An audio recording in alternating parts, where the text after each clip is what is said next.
Eritrea, Eritrea,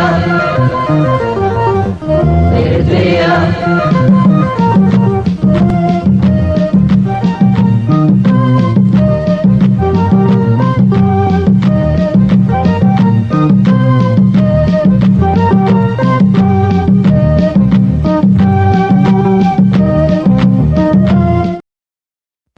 سلام سلام تخاتلتي مندلاي ميديا كما يوعلنا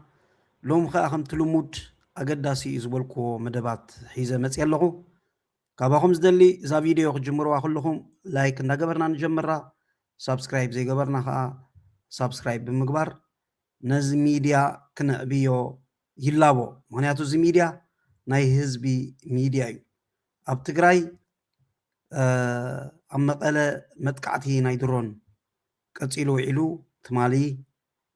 درونات متين كلتا جيزي دبديبن كمزي أبسل نرئيو زلنا مالتي كابزلو من الزارب ولو حدا قال أب نروي إرتراويان خطر روزيهم إلهم بروباغاندا ينوز حلو بزعبوون اشتيك نزاربينا بدحريو أموداتا خاا نايموت حدقا أب إرترا زقات أما بسمرا سقاب ناي حدا سب تقوديو بحدقا مكينا سلزغونا أركي فتسيمهم بزعبوون اشتي كندسسينا أغدي مجن أبزي أناي جمال صالح انترتينمنت تبل حداش أوتيلو حاونا جمال جيمين هلوكم سلازي نجمال صالح سابسكرايب بمقبار كلاتنا خن أبيو يلابو مخنياتو أوش تعدي زلو سنة بباوين كعابيو أنا كم بروجكت حيزي له زغونة سنة بباوي أنا ناتي ميديا ألني يعبيني نحري لني نهزبي حيزة نتي إرتراوي هاقراوي حبون بهاقورو بهزبو بسراويتو كل ملو نعو حيزة كأبيو تبقي صلو بناي هاني بلوتهم جميرة حجخاء ناب جمال صالح نغتصل لنا بين يكونكن اللو زحجوزني ولا سولو ميديا خمان بتعملوا فيو أبناي هاني بتعمل سريحيو أبزي أنا جمال كا كمز سرح يتعمامني مئة خميئة مالتي كلاتنا تن ميديا كمز خمتس خلو نعايا هي ملكتني زي كونه كلاتنا ميديا زلنا ناي إرتراويان هاقراويان زغونا ميديا سابسكرايب كان قبرولهم ألنا نتوم إرتراويان هاقراويان أوش تعد زلو سنة بباوين مالتي أوكي نيشتيك اسمعكم وناي جمال أبتا قدامي تكومنت نيهاني بولوتهم كومون ناي كبر سنة بباوي جمال صالح انترتينمنت أبتحتي قد فولكم يدا حراي إذا فيديو مسودت أبتا قدامي تكومنت نيشتي نسمع يحجي جمال صالح نحن نبكرميها ناخذ نحكي كنا أزيو دس بلني كرمي كان كرمينا بحطنا مسجارنا إذا ما بزز له أسأل بعلمني مبرة تهبنا أزيو دس بلني حراي زيوم كافتي يوم قداموت نحن خاو أمينا تبجيسنا خابتناتهم صراحتنا تبجيسنا خافتهم قداموت إرتراويان سنة بباويان ناي زيادة ناي مدرخ تواسؤ مسانا متأثر زلو مزناي زحجي العلنا دلنا رأستيو زيوم إذا سئل تتك عند الواسل نزارب دلنا زيوم محبر تواسؤ دك أبات قد ما تأذنوا بوريم ممر إيوبون حشوكم لنتسأنيحو قدمي محبر تواسؤ دك أبات ما محل نيرا محبر لمد هاجر تبل ياتا ما محل محبر ومحبر لا ما محل يعني راه هو حجي هاجراو لمديا انت تاشمو تحسها بزي يا نملو تحستو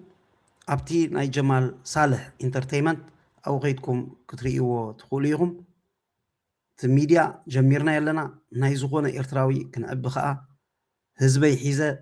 توم تعذبتي توم تخاتلتي ناي مندلاي ميديا كومون ناي سول ميديا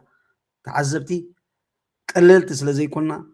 بزحي بتعمي بزحت إرتراويان هاجراويان سبسكرايب لقبرو أبناء سول ميديا ولا بزناتي ونسلزولو نتو ما وش تعدي زولو سنة بهاويان كأ كنعبيهم تبجسنا لنا مالتي ببوغنا سلازي سبسكرايب مقبار كاين حمق أفتح قدامي كومنت خبر فولكم يزا فيديو مسودات أوكي نفتي زقصل نغيد أبزي نايدرون متقعتي تخايدو تمالي السلام تقراي تمزن رئيس لنا أب هزبي كل عصبيتي تهاريمهم أب هوسبيتال زرقي حمو لو ولا بسئلتات أبزي سلازي فكد كم صواي كرني جن تمزن رئيس لنا رأيون قلعون عشتو رعدي جيران كمز جيركا نهزبي تارجت زقبرة نهزبي تارجت زقبرة متقعتي درون كتقبر ناي مجرشتا ناي ود بشاشا معالتو ندا أخله سلازغونا إيمالتي كمز منغوست هايلا ماريام زقبرون نبرة كورونيل منغوست هايلا ماريام كوم يزقبر نيرو أفتنا يزيرو ساعات نقول عاد سبيتي يشف نيرو أبنا توسيدنا قبصت ناي باص مالتي شنج عتميتن تسعان أير أنتونوف ممتين ناب هزبين زودو نيران لك ود بشاشا كورونيل أبي أحمد كومو يقبرالو كل سب كلنا كخلالو أيفال نخينات كنبل كنكلالنا تجرايون غروبيت هاجر نا إيرترايا تجراي تهريبا مالت كا ناب إيرترا خل حم خليو بتجراي جيرون نابانا خمت سلازي خل نحناون نفسنا خنكالخل زخل كلنا أكل سلازي يلا كل سب كخلالو أيفال نخينات كنبل على زيوم سرعات زيوم بعل ود بشاشا أب كينات زنوبرو سلازغون نحنا خا أيفال نخينات لنا كلاتنا كستايك نقبر كنكل على السلام يا كمز زكحكح تهاريمون أزلوا مرا أخوم نيرا جن بتعمي كل عصبيتيهم تهاريمون زلوا بتعمز حزني مالتي عم زيان إشتي نسمع مو فلما قصيله تريو لهم اب تግራይ ሕጅውን ደጋጊሙ ስርዓት ብልጽግና ኣብ ሲቪላውያን ኣብ ደቂ ኣንስትዮ ህፃውንቲ ቆልዑ ዘለዎ ደብዳብ ኣየር ናይ ብልጽግና ናይ ኣብይ ኣሕመድ ዓሊ ናይ ኢትዮጵያ ንብላ ዘለና ብኣብይ ኣሕመድ ዓሊ ስርዓት ብልጽግና ዝምራሕ ዘሎ ኣየር ወለድ ወይ ድማ ኤርፎርስ ናይ ወታደር ኣየር ክልተ ዙርያ ኣብ መቐለ ደብዳብ ኣካይዶም ህፃውንቲ ቆልዑ ደቂ ኣንስትዮ ተጎዲኦም ኣለው እዚኣቶም ኣብ ሕክምና ይርከቡ ማለት እዩ እዚ ስርዓት እዚኡ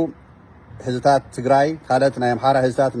ንምጥፋእ ህዝቢ ኤርትራ ንምጥፋእ ሕዚ ግን ትኩረቱ ኣብ ህዝቢ ትግራይ ናብ ህዝቢ ሱዳንን ዝገብሮ ዘሎ ጨፍጨፋት ናይ ኣየር ይኹን ናይ ድሮን እዚ ደም ዝፈስስ ዘሎ እዚ ሰብ እዚኡ ስርዓት ብልጽግና ደም ናይ ህዝቢ ምፍሳስ ትካላት ምዕናው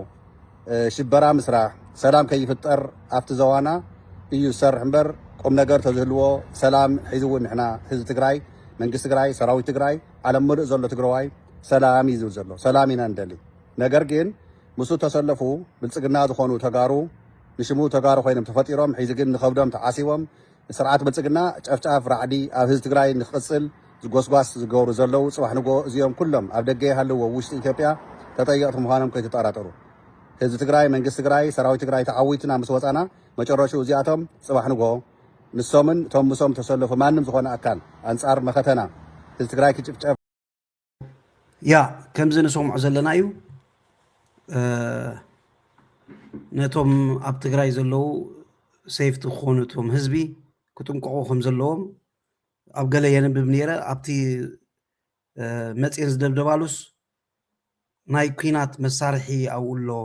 እዮም ዝብሉ ኣብዚ ዝሪኦ ዘለኹ ግን ናይ ህዝቢ መንበሪ እዩ እዚ ኣብቲ መንበሪ ናይ ህዝቢ መፂ እዩ ጨፍጫፍ ገይሩ ናይ ድሮን ዘሎ ማለት እዩ ስለዚ ወዲ በሻሻ ናይ መጨረሽታ ጊዜኡ ዝኣኸለት ትመስል ምክንያቱ ኖን ትግራይ ኣካል ኢትዮጵያ ንኤርትራ እውን ክጎብጥ ኣብ ምድላዋት እዩ ዘሎ ስለዚ ንሕና ኤርትራውያን ከዓ ሰላም ናሃና ሰላም ናይ ሃገርና ከምኡ ናይ ከባቢና ሰላም ስለንደሊ ካብ ውግእ ወረ ውግእ ክንእለን ንደሊ ስለ ዘለና ኩሉ ሰብ ኣብ ኤርትራ ዘሎ ተጣይሱ ናብርኡ ክገብር ንደልዮ ስለ ዘለና ንሰላም ክንጉስጉስ ክንክእል ኣለና ኩላትና ኣብ ትዊተር ከድና ከዓ ቪድዮታት ብዙሕ ተዘርጊሕሎ تي نتقاتل كله تنتهار ما قلعو زلو كله تزرقح له أو خيدنا أيفال نخينات كنكبل لنا أيفال نخينات ود بشاشا أبا يخنبر كلل ندبله أبا يخنبر نتا منبرو نخي منطل مالتي سلازي تنقع حتتين كلاتنا نتقارو سلامي وردلكم مالتي اوكي بمقصال ابزي نريوهم زلنا مواتي اتو تسفازغي هايلي تفصام حدغا اتو ግርማጽዮን ይዝባል ابزي انا اشتي صحفتلا كم بقولكم ايه مالتي ملو ارقن محرتن غيرنا علنا يبلو سدرا بيت مواتي يوسف هايله ماريا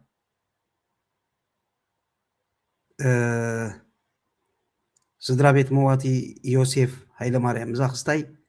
جيغا انتي زبال امصي الله حنساب كنري اينامو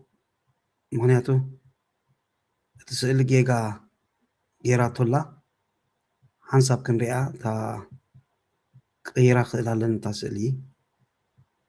مغنياتو شم ناي شم جيغا جيرات اللي على بزي اوكي زي هنري امو اوكي زي اميم توم سدرا بيت ابزلو توم سدرا يا سدرا بيت مواتي يمزم نري امزلنا سدرا بيت فصام حدغا خا ابزي الله مالتي ابزي خمس الكم يتم سدرا بيت فصامي حدغا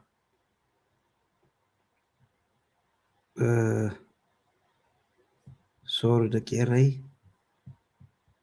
اوكي ابزي اني لا سدرا بيت فصام حدغا خا ازي ابي مالتي زيهم سدرا بيت فصام حدغا ام توم حدا خا سدرا بيت مواتيهم اوكي نغطل نفط صحف ملو اركن محرتن غيرنا علنا يبلو سدرا بيت مواتي يوسف هايله ماريا زي بينتم سدرا بيت مواتي حدغا وزوكا انتخونه لعول تنقعن جن يحدد موت مس زختل تي زفتر حزن ززت من عبيو أبهلنا دنجت أبزقاتم موت زقبر أقواب محرتن أركن علنا زغاء نتصبقن سلطانا حبرتسب زوقل لهي إذا زغتل عنكت بزعباتي سناي دليتن مرددان سدرابيت مواتي بمعروق أقواب أركن محرتن نايزدك اسموت زسعب حدقا زملكتي اتناي موت حدقا عاب سيما فورو بارجما ب26 سنة 2026 ساعات 4:50 10 غدن ساعات 5 مالتي دحر قطري አጋጢሙ መርሐ መኪና አቶ ግርማይ ገብረዝጊ ብሽክለታ ዝጓዓዝ ነበረ አቦይ ተስፋዝጊ ሃይለ ብመኪና ሃሪሙ ሞት ዘብፅሕ ሓደጋ ኣውሪዱሎም አቶ ግርማይ እቲ ሓደጋ ምስ ኣጋጠመ ነቦይ ተስፋዝጊ ተቐላጢፉ ናብ ሆስፒታል ኦረታ ወሲድዎም አቦይ ተስፋዝጊ ግን ብህይወት ኣይሰረሩን ብ28 ሰነ ወለዶምን ቤተሰቦምን ኣብ ዝተረኽብሉ ኣብ ዓዶም ማዕረባ ብኽብ ዝበለ ስነ ስርዓት ሓመድ ኣዳም ለቢሶ ድሕርዚ ነዚ ሞት ዘስዓበ ሓደጋ መዕለቢ ንምግባር ብክልቲኦም ስድራ ቤታት ዘድሊ ምርድዳእ ምስ ተገብረ ብዕለት 28 ሓምለ 2026 ኣብ መንጎ እዞም ክልተ ስድራ ቤት ናይ ዕርቂ ስነ ስርዓት ተፈፂሙ ኣብቲ ናይ ዕርቂ ዕለት ፈፃሚ ሓደጋ አቶ ግርማይ ገብረዝጊ ወለዱን ቤተሰቡን መራሕቲ ሃይማኖትን ዓበይቲ ዓድን ኣምርሒቡ ኣብ ቅድሚ ስድራ ቤት ነፍሲሄር ኣቦይ ተስፋዝጊ ሃይለ ቀሪቡ ነቲ ናይ ዕርቂ መደብ ብፀሎትን ዝኸፈተ ቀሺ ጣዕመ በርሂ እዮም ነይሮም ንሶም ተቋፂሮም ምርኻቦም ንፈጠረ ድሕሪ ምምስጋን ስድራ ቤት መዋቲ ነቲ ኣብ ምድሪ ኮነ ኣብ ሰማይ መልክዕ ዘይብሉ ምሕረት ዕርቅን ምምራፆም مرأي صنوع እምነቶም በሀገር ደረጃ ዝግለጽ ኣብነታዊ ቅዱስ ተግባሮም ምዃኑ ሓቢሮም ዘጋጠመ ፀገማት ብከምዚ ሓድነትን ዝኽሉ ምዕሩግን ፍቕሪ ዝዓብለሉን ኣገባብ ክቅደስ ክድቅስ ብምብቅዑ ድማ ልዑል ሓጎስን መንፈሳዊ ሩፍታን ከም ዝተሰምዖም ገሊፆም ፈለማ ነቲ ስነ ስርዓት ዕርቂ ኣመልኪቶም ቃሎም ዘስምዑ ሓዎም ንመዋቲ ኣቶ ገረዝጌር ባሻይ መድህን እዮም ነይሮም። ኣቶ ገረዝጌር ተስፋዝጊ ክቅተል ግርማይ ክቀትል ኣይተራኸቡን ፍቓድ ኣምላኽ ክስገር ስለ ዘይክእል ግና ሓደጋ ኣጋጢሞም ሕጂ ከዓ ተስፋዝጊ ሓውና ብምሕረትን ፍቕርን ዳእምበር ብገንዘብ ስለ ዘይትመን ገንዘብ እውን ሕልናዊ ሩፍታን ደበስን ከምፃልና ስለ ዘይክእል ምሕረት ጌርናልኩም ኣለና ክብሉ ንኩሉ ሰማዒ ሕልናዊ ዕረፍቲ ቅሳነትን ዝፈጥር ቃል ምሕረት ተዛሪቦም ካብ ውሽጥን ወፃእን ቴሌፎን ብምድዋል ብኣካል ብምምፃእ ንዝፀናንዕኹምና ቤተሰብ ፈተውትን ድማ ልባዊ ምስጋና ኣቕሪቦም ንመዋቲ ወዲ ሓቱንኡ ኣቶ ገብሪ ሂወት ንጉስን ከምኡውን ቤተሰብ መዋቲ ኣቶ ብርሃነ ወልደ ማርያም ብጊዲኦም እንተስፋዝጊ ንግርማይን ንክልቲኦም እትፈላሊ ዘይትስገር ዕለት ከም ዘጋጠመቶም ብምግላፅ ጽባሕ እውን ንዓና እንታይ ከም ዘጋጥመና ስለ ዘይንፈልጥ ብወገን ስድራ ቤት መዋቲ ሙሉእ ምሕረት ተገይሩ ከም ዘሎ ሓቢሮም ሓደጋ ወዝቢ እዩ የግዳ ፍቓድ ኣምላክ ክሰገር ስለ ዘይክእል ክቡር ወድና እዩ ብሓደጋ ተፈሊና ሕጂ ከዓ ጋር ነፍሲ ብምብላዕ ባህልናን እምነትናን ስለ ዘይኮነ ፍቕርን ምሕረትን ክንገብር ኢና ወሲንና ምክንያቱ እምነትናን እምነት ኣቦታትናን ዘፅንሑልና ክቡር ባህልን ምሕረት ምግባር ስለ ዝኾነ እዚ ከዓ መመሊሱ ዝሕጉስ ህዝብናን መንግስትናን ዝድግፎ ብዓብዪ እውን ኣምላኽ ዝድግፎ ቅዱስ ተግባር ስለ ዝኾነ ክንምሕር ሓይሊ ዝሃበና ፈጣሪ ነመስግን ዝበሉ ከዓ ካብ ቤተሰብ መዋቲ ኣቶ ተወልደ ቀሺ ክፍለ ማርያም እዮም። ቀሺ እሙን ወልደ ኣብ ኣቶ ተስፋንስ ገረንስአን ከምኡውን ቀሺ ሃብተዝጊ ገብረ እግዚአብሔር ብወገኖም ንዕርቅን ምሕረትን ዝገልጽ ቅዱስ ሓሳባት ድሕሪ ምዝርዛር ብሰንኪቲ ኣብ ልዕሊ ኣቦይ ተስፋዝጊ ሃይለ ዘጋጠመ ሃንደበታዊ ሞት ዘስዓበ ሓደጋ ኣዚና ኢና ሓዚንና ይኹን እምበር እቲ ፍጹም ምስ ኣጋጠሞ ተኣኪብናን መኺርናን ነቲ ጉዳይ ብዕርቅን ምሕረትን ክንዛዝሞ ምብቃዕና ኣዝዩ ዝድነቕ እዩ ዕርቅን ምሕረትን ድማ ሰብን እዝግን ዝፈትዎ ንሰብ መለለይኡ ግርምኡን ስለ ዝኾነ እዚ ተወሲዱ ዘሎ ተግባር ንኩሉ ኣብነት እዩ ሕጂ ከዓ ንዝበደለካ ምሕረት ምግባር ትእዛዝ ኣምላኽ ምፍጻምን ምርኣያ ልቦናን ፍቕርን ብምዃኑ ነዚ ክቡር ባህልን ክንዕቅቦ ናብ ዝቕፅል ወለዶ ንምስጋር ክንደፍዓሉን በዚ ኣጋጣሚ ነዘኻኽር ኢሎም በዓልቲ ቤት መዋቲ ወይዘሮ ይሕደጋ ርእሶም ብግዲአን ኣቦይ ተስፋዝጊ ሃይለ ለዋሃን ፈቃርን ከም ዝነበሩ ጠቂሰን የግዳ ብዘይተሓስበ መዓልቲ ብከምዚ ኣገባብ ካብ ስድራ ቤት ምፍላዮም መሪር ዋሂብ ከም ዝተሰምዓና ይገልጻ እንተኾነ ፍቓድ ጎይታ ክስገር ስለ ዘይክእል ንኩሉ ብፀጋ ተፃዊርና ነቲ ዘጋጠመ ሓደጋ ምስ ደቀን ቤተሰበን ብምዃን ብዕርቅን ምሕረትን ክዛዝምኦ ከም ዝወሰና ሓቢረን ናይ ወላዲኡ ሓዘን ክትሕልፍ ካብ ስኮትላንድ ዝመፀት ወይዘሮ ሰምሃር ተስፋዝጊ እውን ከምዚ ብምባል ንወላዲኣ ነቲ ዝተፈፀመ ዕርቅን ትገልጽ ባባ ክቅተል ግርማይ ድማ ክቀትል ኣይተራኸቡን ዘይትስገር መዓልቲ ግን ኣጋጢማቶም ክቡር ፈቃር ለዋሕ ህያዋይ ኣቦና ግን ብሓደጋ ተፈሊና ሕጂ ከዓ ምሕረት ምግባር ኣምላኽ ዝፈትዎ ሰናይ ተግባር ስለ ዝኾነ ኩልና ስድራ ቤት ተላዚምና ፍቕርን ምሕረትን ክንገብር ምውሳንና ይሕብነኒ እዩ ኢላ ብስድራ ቤት መዋቲ እኹል ናይ ምሕረት ዕርቅን بسدرا بيت مواتي وقلنا يمحرتن أركن قال مسكربة بوغن تقبلت محرت زخونو سدرا بيت فتسام حدقا دما إزيز سعب ناي مزغانا قال تسمعيو نقال خبتهم قالهم زسمعوا دما بخمز سعب سمو قابلنا نقربولكم بتي سنسرعات أركي فلما استسمع حلنا ورفتا قال زسمعوا أكو فتسام حدقا أتو هايلة ولد جبريلي أتو هايلة سب جنزب زي كونه بسلام بفقري بمحرت يو زتمن نسخاتكم دما حسيبكم مخيركمن مرأي أمنتكم زغونا محرت بمراتكم تساماكم كاب أملاخ رخبوه غيركم موزو لكم قدس تكبار دما نزنت إلت مجلتي ترخبون أمنتكم كوينو نولدتات كزنتون يو إلو كابوغن فتسام حدقا قشي قبر إيوسوس قبر تنسعي دما نحرت مقبار أشنكواي نفتسام حدقا نسمع أيو كي ترفعي باتان في السهان زفتر أملاخ دما محارتي يو زفتو سلازي فقاد أملاخ سلازي فتسامكم كله كاب أملاخ رخبوه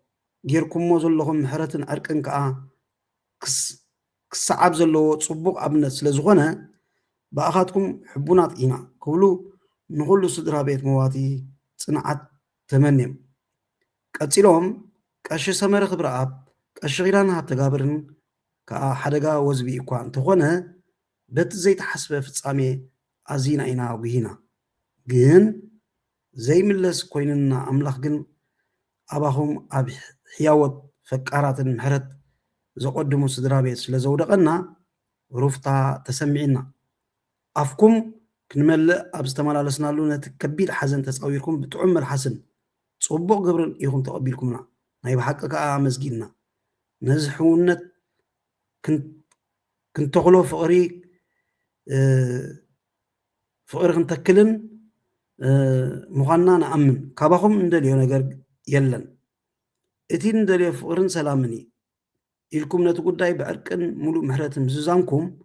كامر آيا كبراتكم تشوا بهالن سلازخونه وترو نا تذكركم كتنورو خغبركم يكم نازل لكم محرت كا مهاجرنا حزبنا صبق ابنت كل زيغاون خطولو زلو رزين ارتراو بهال سلازخونه بمدرن سماين كاب املاح رخبو إلهم بزي كازي كاوغن فصام حدغا آتو برخت آب قش عند برها آتو عبا غبريل أبراهام آتو ميكيل قش حدقو بقريوم هيوت لعلغلو كبرتيا سلازغونت لعول تنقا غيد ليا يغنن بر حدقا وزبي سلازغونه بات زي تحسبه في تصامي عزينا إنا وقهينا أملاخ جن أباهم أبحياوت فكاراتن محرت زقدمون سدرا بيت سلازودقنا رفتا تسمعنا يقنلنا إلهم فتسامي حدقا أتو قرماي قبل زقبو وغنو سلاتي كاب هيوت زير الساعة استقبر محرت ينزل حادث إرقار تزاريبو مصبوي تسفازقي زقات أمنا نقر كبيديو حجخا سدرا بيتنا تقوداي بأركي زازينكم محرت سلازقبركم لي أزيه زمزقن رفتاون تسمعني علو صاماهم كاب أملاخ رغبو أبصبوكم كا يوعلن خبل مزغانو أقريبو أموداتا ما كلاش ما قل أركي أتو غرز غير كيلانا أبز سمعو قال كا زي بسدرا بيت أتو تسفاز غايلة قبل ألفت صام حدقا أتو غرماي قبرزغن توسيد زولو محرتن أركن بتحادة مرأيا كبر بحالنان كبرتاتنا مخانو بتخالي دما خمتي كبر بحالنا أب حبرت سبنا سطم حدنتن سنيتين كم زلو هياو أمن سلازغونه نزخبر بحالنا كن عقبان نا قوسقوسنا نابز قصل ولد كنا سغاغرون يلابو نعيرك سنة سرعات مستفتسمة كلت يوم صدرا بيتات نستدالو إغلماي بحابار مستقادسو نتنا عيركن محرتن معالتي تزازيمو بتعمي على إرترا كمز عينت حدقا وزبيو حدقا مسقات أمخا كل جزء بأركي كفتسام كله أتي خبر بحالنا إيو زخا خركا بو بيلون نزمت ولدو كم زيلو كسرت إنا ندليه كنده جزء رينا حدا جزء أي سأنون يوم كستايز دليو غار نفسي أبنت أبزدق بحدقا أب شودن تبع إسوم استقاتلو أبو يتخلو زبالو أيا تخلو جنزب تحاتيتهم بإرترا أبزي قلوتو نبلو نيرم كومو صحت يلو يقاطمي زبز حماجوريت جهن أب إرترا أمولي إرترا مالتي بأرك إيد الزازم مغنياتو غار نبس بليخا ترخوه يبلكان حدقها وزبي كرخوه خلو نايم عالتو قد داي كوينيا زرخوه مبر اتي قتلو يمتسا اتي أخموتي يمتسا نايم عالتو قد داي كوينا جن أقاطيما كمزيلو بأرك خزازم كله خا مرأيا شونت ناي حزبي إرترا يزغلص مو نمواتي منغسة سمايته وارسو نتوم سدرابيت كا نبو ملاتكم صنعات يهبكم እንዳበልኩ በዚኣ ከዓጽዌ ናፍታ ናይ መወዳእታ መደበይ ክኸይድ ሕጂ ደቂ ኤረይ ኣብዛ ናይ መወዳእታ ሓንቲ ሰበይቲ ላ ኤልሳ ጭሩም ትበሃል ሰበይቲ እዛ ሰበይቲ ፅሒፋቶ ዘላ ንርአያ 6 ኤርትራውያን ስደተኛታት ናይ ነርወይ ዜግነቶም ድሕሪ ምስራዙ ካብ ነርወይ ክስጎጉ እዮም እያ ትብል ምክንያቱ ድማ ነቲ ካብኡ ሃዲምና ኢና ዝብልዎ ስርዓት ከም ዝድግፉ ስለ ዝተረጋገፀ እዩ ኣብ ፅሑፋ ይኾም ዘሎ እዚ ኣብ ታሕቲ ተፃሒፉ ዘሎ ትማሊ ብዕለት 19 ነሓሰ ጌራቶላ ኤኒወይ 2026 ብዛዕባ ኣብ ኤንአርኬ ዝበሃል ማዕከናት ዜና ነርወይ ዝተዘርግሐ ሓበሬታ እዩ ጉዳያት ስደተኛታት ወፃእተኛታት ዝርኢ ቤት ፅሕፈት ነርወይ UDI ነቲ ጉዳይ ብዕቱብ ይምርምሮን ይሰርሓሉ ምህላውን ሓቢሩሎ እያ ትብል እቲ ብታሕቲ ተፃሒፉ ዘሎ ትብል ኣብዚ እዩ እዚ ማለት እያ ብጣዕሚ ደቂቂ ብኖሽክ ተፃሒፉሎ ብናይ ኖርዌይ ከምኡውን ብእንግሊሽ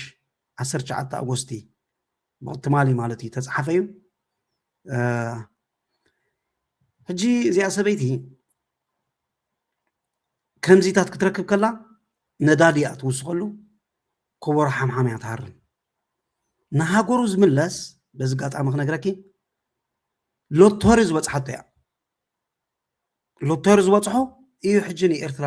ዝምለስ በዚ ጋጣሚ ክነግረኪ ማለት እዩ ንስኺ ገበነኛ ምዃንኪ ትፈልጥ ዶ ናይቲ መርኣያ ናይ ገበንኪ ቪድዮ ከም ዘለና ትፈልጥ ዲኺ ኣይትፈልጥን ሕጂ ከፍልጠኪ ቪድዮ ከስማዓኪ ምስ ክኢላታት ናይ ሕጊ ተራዳዲአ ከዓ ኣብ ሕጊ ከቕርበኪ ምክንያቱ ኤርትራውያን ዘይኮኑ ዜግነት ኣብ ዓዲ እንግሊዝ ደውሃብኪ ኢኺ ብመልኣስኪ ብኣፍኪ ትግራዊት ክነሳ ከም ኤርትራዊት ጌራ ወረቐት ከም ትወስድ ዝገበርክያ ንስኺ ኢኺ ነዞም ራዕዲ ትእትውሎም ዘለኺ ክእሶ ሪኦም ዓዶም ክምለሱ እዮም ትብልዮም ዘለኺ ክብረት እዩ ሕጂ ንኤርትራ ተመሊሶሞም ግን ታዝበለታ ክንምለሳ ኢና ግን ክምለሱ ተኮይኖም ቅድሚ ሕጂ ፕረዚደንት ሃገር ኤርትራ ኣቶ ኢሳያስ ኣፈወርቂ እንታይ ኢሉ ነይሩ ናይ እስራኤል ክመልስዎም ዝደለዩ ብውሕዱ ንሓደ ሰብ 50,000 ዶላር ንሓደ ሰብ ሂብኩም ኣፋንውዎም ኢሉ ምክንያቱ መትከል እግሪ ዝበሃል ኣሎ ጥራሕ ኢሎም ኣይኮኑን ንዓዶኻቱ እምበር ንኤርትራ ክምለሱ ሕጂ ብጣዕሚ ሎቶሪ ኢለክልኹ ሎቶሪ ከም ዝበፅሖም እዩ ንስኺ ግን ንስኺ ሰበይቲ ግን ገበነኛ ኢኺ ብመልሓስኪ ኢና ንሕዘኪ ገበን ከም ዝገበርኪ ብመልሓስኪ ኣብዚ ቪድዮ ስምዑ ደቂ ይርአይ ነቲ ዝኣምን ብኤርትራውነት እምበር ኣውራጃ መበቆልካ እዩ ዝነግረካ እምበር ኣውራጃ ሃገር ኣይኮነን ስለዚ ኣብ ኣውራጃ ወሪደ ወዲ ወረዳ እዚ ወዲ ኣውራጃ ወዲ ማይ ቤት ኢለ ሓቲተ ይፈልጥኒ ሽንኳይ ኤርትራውያን ኣሕዋተይሲ ኣብ ሓደ እዋን ክነግረካ ኣብ 99 ሲ ኣብ ስራሐይ ኮፍ ኢለ ከለኹ ፅን ኢልኩም ስምዑ ደቂ ይርአይ ሕጂ ኣብዚኣ ፅን ኢልኩም ስምዑዋ እንታይ ኢላ ትዛረብ ኣላ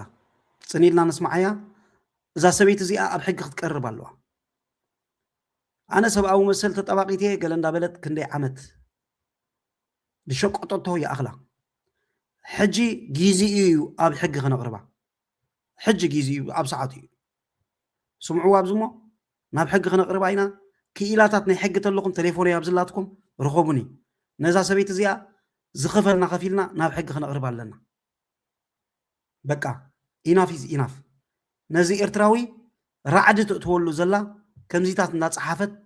بتصحفا غير سبت فرارح كومز بالي لند حرج نيفر ايفر كومز بالي لند شلل كم حلاف يلن بملحسا سلا تتحيزا زلا نسمع ايامو شعونا بحق خنا قرب عينا قلدي كولنو جيب زغلت معلتي كنري قلنينا اينا بعدي انجليز ኢትዮጵያዊ ደሳለኝ ዝባል ብሽም ኤርትራ ወረቀት ወሲዱ እንታይ ዓይነት ሽግር አምጽላሎኒ ኤርትራ ሓንጂ ኤርትራውያን ከምዚ ይኹም ዳተባሃለ ኤርትራውያን ኣሕዋተይሲ ኣብ ሓደ እዋን ክነግረካ ኣብ 99 ሲ ኣብ ስራሐይ ኮፍ ኢለ ከለኹ ሓንቲ ጓል ትግራይ መፅያ እንዳነበዐት እያ መፅያ እንዳፈረሐት መፅያ ንምንታይ መሲልካ ኣብ ኩናት ስለ ዘለና ኣብቲ ኩናት ፀንኪሩሉ ዝነበረ እዋን ስለ ዝመፀት ፈሪሓትኒ ኤልሳይ ሰብሊ እኽን ትሕግዝ እኺ ኢሎም ኺላትኒ እንታይ ፀገምኪ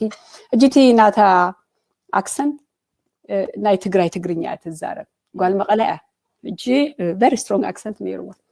እጂ ላትኒ ነፂጎምኒ ካብቲ ዝነበርክዎ ገዛ ወፂ መኸይድ የብለይ ትብለኒ ሕጂ ሕራይ እንታይ ሕግዘኪ ኢልያ እንደ ይሓግዝኒ እንታይ ከም ዝገብር ኣይፈልጥኒ ድሓር ወረቓት ሪኤ ወረቓታ ሪኤ ጠበቓ ረኺበ ገለ መልታት ወዲእላ ከይዳ ጊዜያዊ ገዛ ሂበያ ገለ ሕጂ ሰሊጥዋ ወረቐታት ዋሂባ ድሕራይ መዓልቲ ተመሊሳት እንታይ ትብለኒ ኤልሳይ ከመስግነክ መፅእ ትብለኒ ይሄ ኣብቲ ሕማቅ ኩነታት ህዝብና ዝቀታተለሉ እሞ ኣነ ትግራዊቲ ሰብሲ ኣብ ሕማቅ ዝነበረሉ ግዜ ሓጊዝክኒ እዚሲ እንታይ ክብሎ ስምዒ ኢለያ ስኺ ሰብ ኢኺ እቲ ኩናት ኣብ ዓድና ዘሎ ስኺ ጀመርክዮ ኣነ ጀመርክዎ ኣነ በቃ ሰብ ምዃንክ ጥራሕ እዩ ዝኣመን ምንም ኣክሳይ ትብሉ ስጋ ሕጂ ከም ሓፍተይ ኣሳ እጂ ኣብ ዝኾነ እዋን ገለ ደሌሲ ደዊለስ ዝግበረ ክብላ ዝኽእል ሓፍቲ ኮይናትኒ ካብ ትግራይ ምዃና ኣይኮነና ኣይሰብ ምዃና እዩ ዘገድሰኒ ስለዚ እዚ ኣብ ኤርትራ ከምዛ ክትሰምዕዋ ፀናሕኩም እዩ እዚኣ ሰበይቲ ትብሎ ፀናሓት ሰሚዕኩም ኣለኹም ስለዚ ከምዚ ጌራ ንኢትዮጵያውያን ኤርትራውያን ዘይኮኑ ብሽም ኤርትራ ወረቀት ከም ድወስዱ ክትገብሮም ስቁኢልና ኣይንሪኣን ኢና ክምርመር ኣለዎ ተመርሚሩ ከዓ ግቡእ መቕፃዕታ ክትወስድ ክትክእል ኣለዋ እዛ ሰበይቲ ምክንያቱ ሕጂ እዛ ኣጋጢማ ዘላ ናይዚ ሓውና ንሓደ ወዲ 60 ዓመት ተጋሲስዎ ኣነ ኤርትራዊ ኢሉ ወዲ 33 ዓመት ኤርትራዊ ኢሉ ኢትዮጵያዊ ከሎ ንዓኣ ንምሽፋን እዮም እዚኦም ፅሞ ዘለዉ ሕጂ ካሴት ቀይሮምልና ምክንያቱ ኩሉ ኤርትራዊ ተላዒሉ ኖ ኤርትራዊ ኮነን ኢልካ ኣብ ትዊተር ትኸይድ ኣብ ኩሉ ብዛዕባኡ እዩ ዘሎ ዘረባ ንዓኣ ሽፍት ንምግባር ካሴት ቀይሮም ሕጂ ነዚኣ ኣምፅማ 6 ሰባት ዋላ እቲ ሰልጠነ ዝበሃል ንጎ ዛረብ ነይሩ ትማሊ ማለት እዩ ወዲ ጣባን ሞኒካን ክስጎጉለዎም ገለ ኢሉ ሃለው ለው ብል ነይሩ ሞኒካ ሓደ ብሌጋል እያ መፅያ ነርወይ ድሓር ንስኹም ከተስጉጉ ይትኽእሉ ገለ ይትኽእሉ ማለት እዩ ንባዕልኹም ስደተኛታት ንሰብ ራዕዲ ክትእትውሉ ብዚ ኣይነፍቅድኒ ኢና ከመይ ጌርኪ መብርህ ሃብና ወፂኺ ከመይ ጌርኪ ኤልሳ ንትግራወይ ተኸላ ወረቐት ኣውሂብክያ ብሽም ኤርትራዊ መልሰልና ክንከሰኪ ኢና ከዓ በቃ ክትክሰስለኪ ቀልዲ የለን ማለት እዩ ዜግነት ብናይ ካልእ ዜግነት ኣውሂብካ ሽዑ ገበን ምስ ተፈፀመ ኖ ንሕና ኤርትራውያን ፀዓዱካ ድፈልጥዎ የብሎም በቲ ድወሰድካዮ ወረቐት እዮም ዝኸዱካ ንእከብ ጓሓፍ ኣይኮነን ኤርትራና ማለት እዩ ስለዚ እዚ ብኣፍክ ተዛረብክየ እዩ መዓልቲ ነውሕ እምበር ክትሕተቱሉ ኢኺ ከምዚ በቃ ስኺ ጥራሕ ፈላጥ መስለክሎ ናይ ሕጊ ክንደይ ኣለዉ ኤርትራውያን ናይ ሕጊ ኣፍልጦ ዘለዎም ሰብ እንዳፈራርሕካ ኣይኮነን ኣብዚ ፌስቡክ እንዳፅሓፍካ መጠንቀቕታ እንዳሃብካ ገለ ከምዚ ክመፅእ ከሎ ከዓ ጉያ በቃ እዚ ሕጂ ሲ ተጓይ ኣውፅያቶ ኣብቲ ኣሰልጠነ ዛረበላ ነይሩ ንሳኻ ኣውፅያታ ኣቐላ ናይ ምሸት ከምዚ ጌራ ማለት እዩ እንተኸዱ ከዓ ንዓዶም እዩ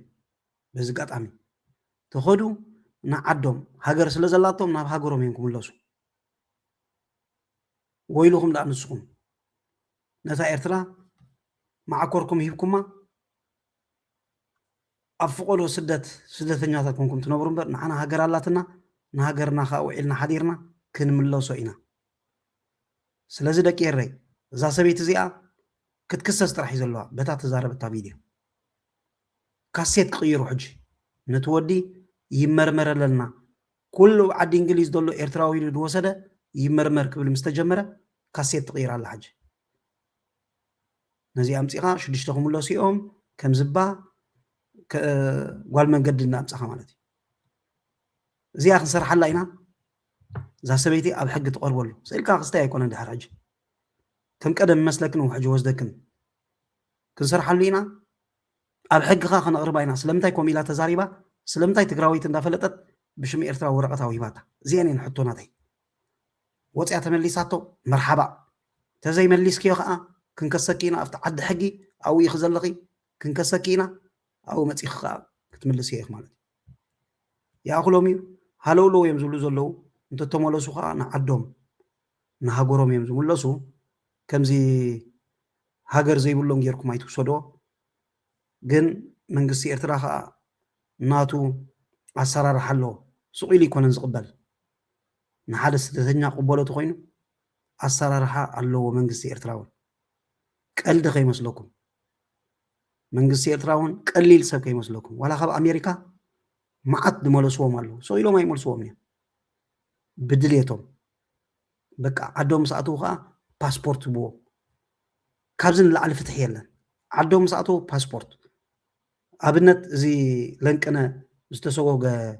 ሓደ ስነ ጥበባዊ ዳንኤል መለስ ዝበሃል ብኢትዮጵያ ዝጠረዘቶ ብዓፋር ጌራ ዓዲ ምስ ኣተወ ብስነ ስርዓት ተቐቢሎም ፓስፖርት ሂቦም ኣብ ድሌትካ ዓዲ ትኸይድ ኢሎም ንዩጋንዱ ከይዱ ኣብ ደስ ዝበሎ ማለት እዩ ተደልዩ ዓዱ ቅመጥ ተደልዩ ይንቀሳቐስ ማለት እዩ